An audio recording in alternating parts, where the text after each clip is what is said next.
Ukurtong ke BJP nak bentak election siteng semoy na Sheila constituency uba Joshua Warjiri. Udah tep kerteng bentak kesengi hau SDU seora ba El Genjing. Haba keren sikilat patai kubor uba Joshua ulong baudon kejing kermen bandra kejing job da kejing ilam ublay nakmat. Susu ulo kermen ban job 6%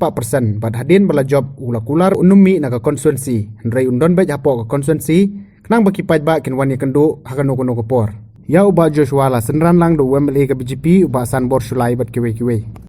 Hang bani kong nga ai ngo yang boleh nombor dong thau di bangalong de nak daw ko ui bo pedi nga kani kalat lenci bangan poi hadu kan nika por da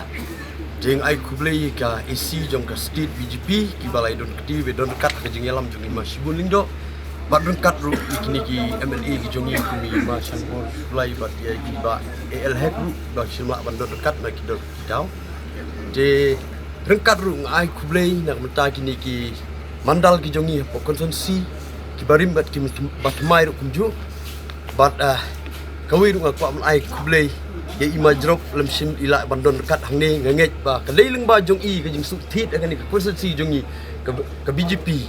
kalak ban su thit dei leng ba ka jong i jing ai kublei i ru la dai ima simla ban wan dekat bat ni ka por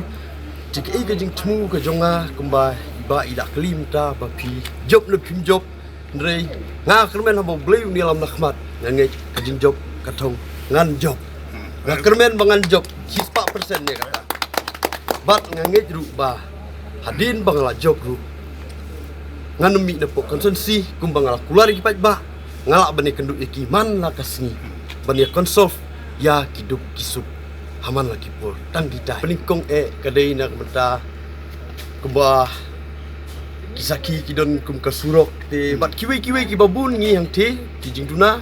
dingin saya pet ngin konsol fi kata hadin ngimla bangin na ong ni nomor kilak bun palat kimat ngin pet ngin saya penbet ngin saya penbit kata lingba ke jingdon dekat lem ki jong ki bakesan bor yang arti arsjat ku ma Sanbor Sulai bat kum juru ima El Hek ha ke jung